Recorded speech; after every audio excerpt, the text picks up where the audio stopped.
Hey y'all, Infinite Enso here from Knox Knife Mods, and tonight we're going to be doing a little bit of light modding to these two blades. First off, we're going to start with the Giant Mouse Ace Grand. Beautiful knife here from the designing mind of Jesper Voxnäs, and it really shows off his skills.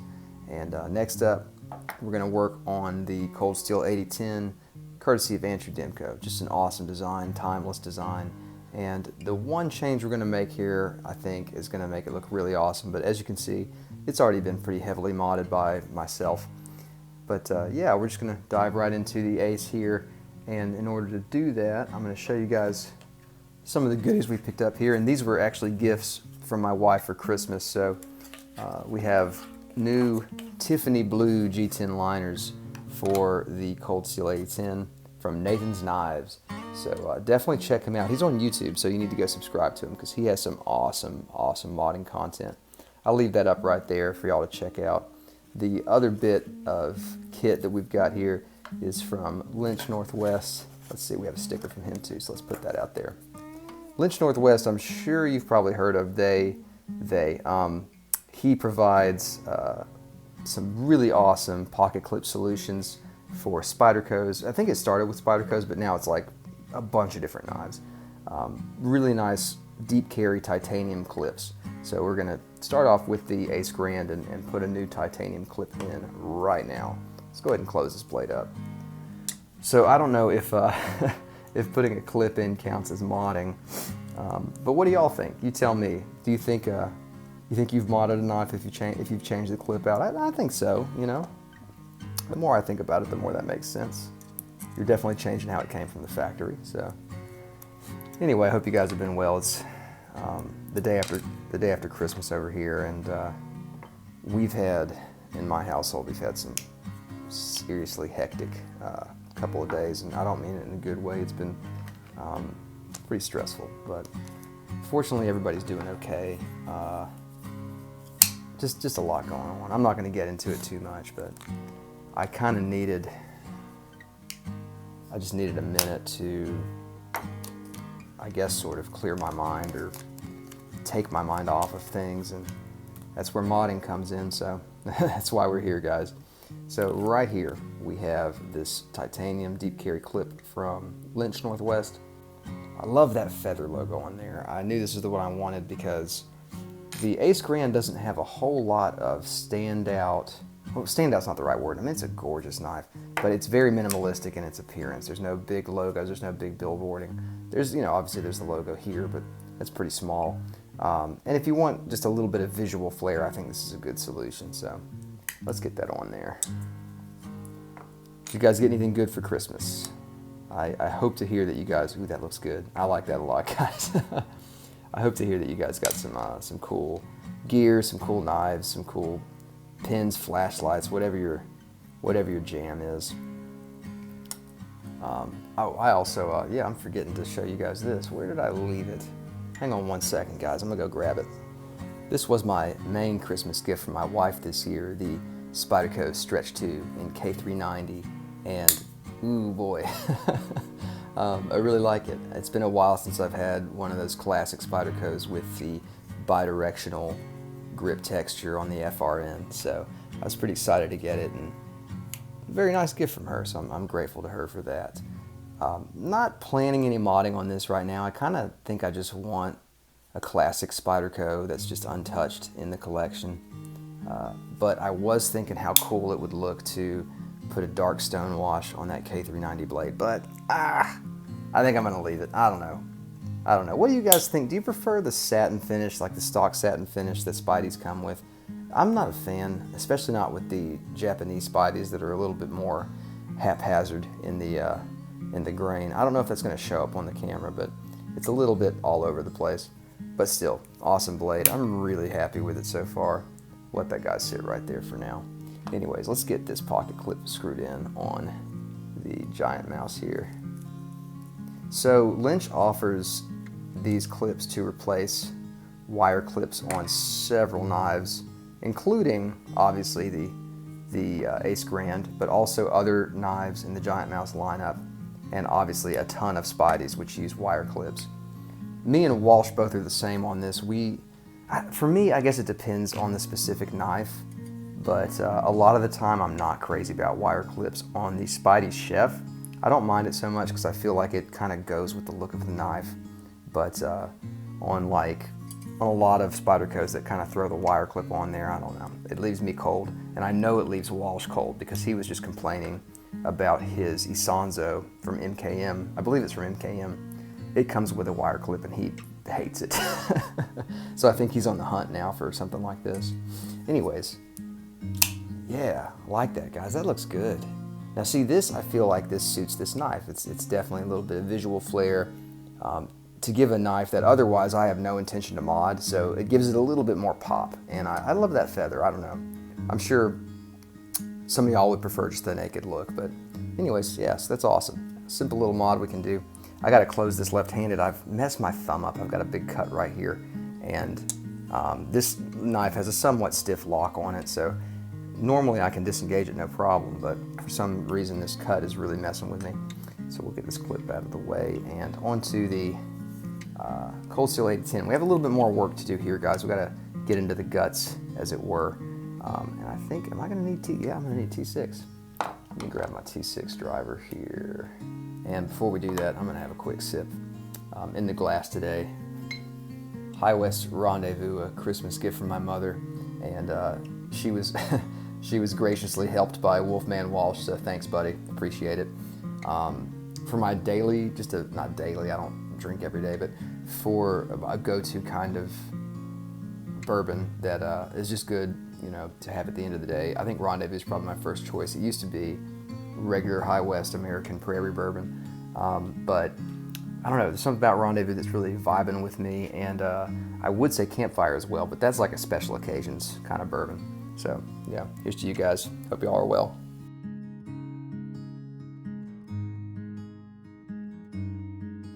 Okay, let's get into this 8010. The Gungnir mod, as I called it. I still think that name holds up because this is obviously, this knife is kind of a dark horse, you know, it's a dark appearance and it's got the dark acid wash on it. So, and of course Gungnir, well no, actually I'm misspeaking. Gungnir is not the name of Odin's horse. Sleipnir is the name of Odin's horse. Gungnir is the name of Odin's spear, which still fits this knife. So we will stick with that. However, I am really starting to diverge from the original look of this thing pretty heavily. I've taken this thing apart though so many times now that it's just about a second language. I'm excited though to see how these liners look. I think they're going to look fantastic, and I'm a big fan of Nathan's knives. I was pretty stoked when he announced that he was coming up with something for the 8010, and he's just an awesome dude in general. So I really do heartily suggest his YouTube channel because boy, he does some cool stuff.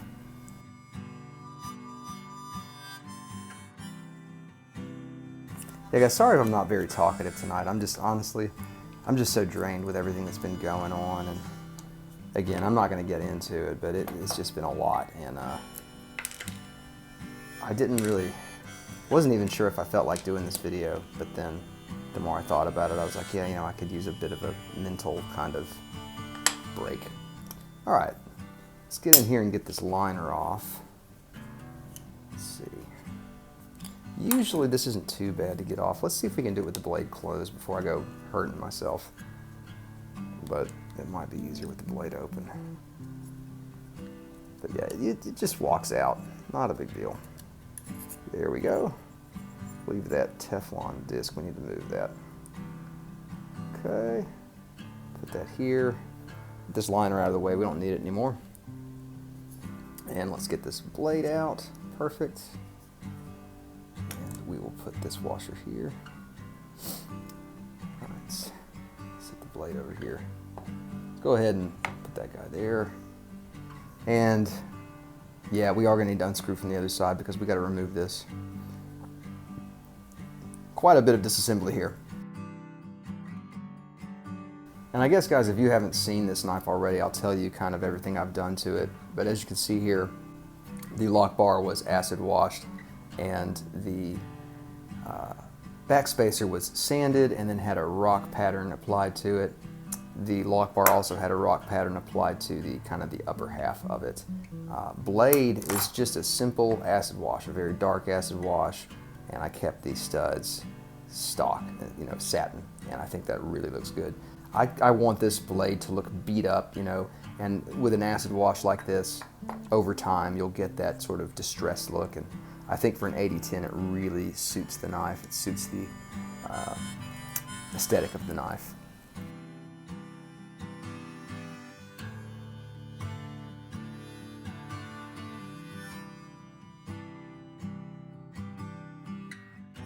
As you can see here, there are 4 receivers that take these screws, and they are just D-shaped and they're held inside the backspacer. I'm going to try to keep those in place because they'll just drop right out if you're not careful. And they're already trying to do that. Not hard to get back in, but definitely easier to just keep them inside if you can help it. There we go. Put that right up here. Alright, so now we're ready to remove the pins, which may or may not come right out. So far so good. Yep, this guy's a hoss. Okay, let's see what we can do here. I'm going to push down really hard and just try to... Oh man, that may not work. Definitely don't want to hammer it because that would cause some issues. And it would flatten out the back end here of the pin. I knew this pin had some problems. Let me see what I can do to get this out. Alright guys, so I got it out. What I ended up having to do was just find a nice dense block of wood and just push down on this liner. Well, technically push down on the pin until it popped out of the liner. It's just a tight fit, but it really wasn't that bad. Alright, so let's get this out of the way. And with these pins, if you're holding the knife in your hand and the clip is on the right pocket side, on the show side, these sides with the lines go into the show side. So just for your reference. Now let's go ahead and get this thing put together here. Get an idea of what we're working with. These appear to go either way. This is gonna look cool. Yeah, this is gonna be cool. Okay, so let me think about the best way to start reassembly here. Start with the pins, obviously, that would be the way to do it. And they are dropping right into place. Good deal. Oh man, this is gonna look great. So it's just one of those added things that it's not hard to do, it's not easy either, but it sure is gonna add that idea, that sort of custom touch. You know, because it's, I don't know, probably impossible to get a custom 8010 right now. I haven't heard of Demco making any recently. And now that Cold Steel offers the Demco, or the Cold Steel 8010 in new handle colors now, I believe it also comes in tan, and obviously it comes in green now because that's what I have. So you've got black, tan, and green. Now that that's an option, you can do the scale swap yourself. It's probably easier to go that route rather than trying to get a hold of a custom 8010. Okay, let's get what did I just lose? Lost the spring. I don't know why I had that there in the first place. Let's get the screws back into place for the back spacer.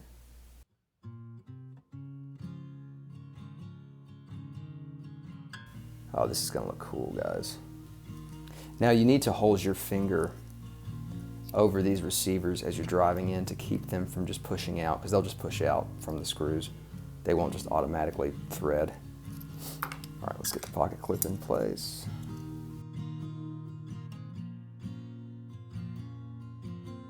Another thing worth mentioning is that Nathan's Knives has these liners in several color options. So if this is something you're interested in, I definitely recommend going to his page. He's got a link to them in a video that talks about them, but I definitely recommend checking them out. There's a bajillion options of colors. I went with the Tiffany blue just because I wanted something that wasn't just dead on green, but still complemented the color scheme that we've got going here.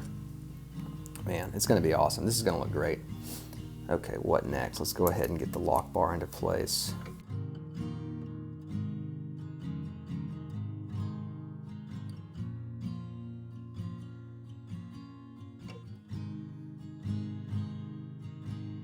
All right, now this might be a bit tricky. Let's disengage the lock. Let's see if that helps things. Yes, okay. We are fully in place now. I often find that if you have parts that aren't wanting to completely fit, if the knife is either closed or fully deployed, disengaging the lock and getting the knife into a halfway position usually takes tension off the whole build. All right, so guys, this is gonna look great. This is gonna look awesome. Okay, oh, this looks so cool. All right, let's get these parts into place here. Once again, we'll disengage that.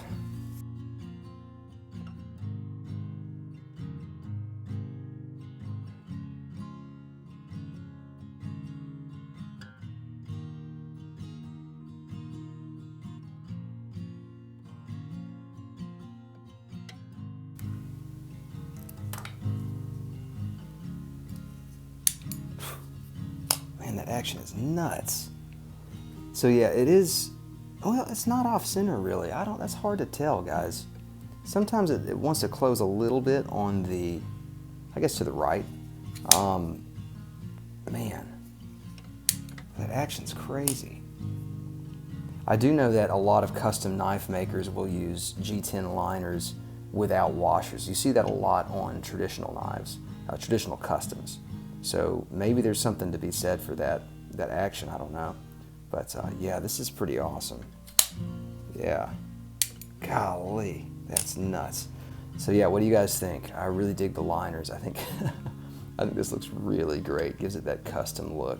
And I really think that these Tiffany blue liners, they go with the green, kind of just how I hoped. It's a nice little pop of color. So thank you guys so much for joining tonight. Let me get this stuff out of the way here, and we will show off our finished products here. We'll include the stretch 2 in here as well. Put that right in the middle there. And good night of modding here. Very happy.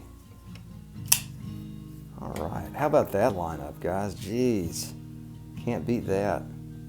Can't beat that. All right, so again, shout outs to Lynch Northwest, Nathan's Knives. Thanks so much, guys, for keeping my hobby alive. And I recommend you check out both of these awesome knife enthusiasts and providers to the knife world. And I will see you guys next time. Until then, be well, and catch you then.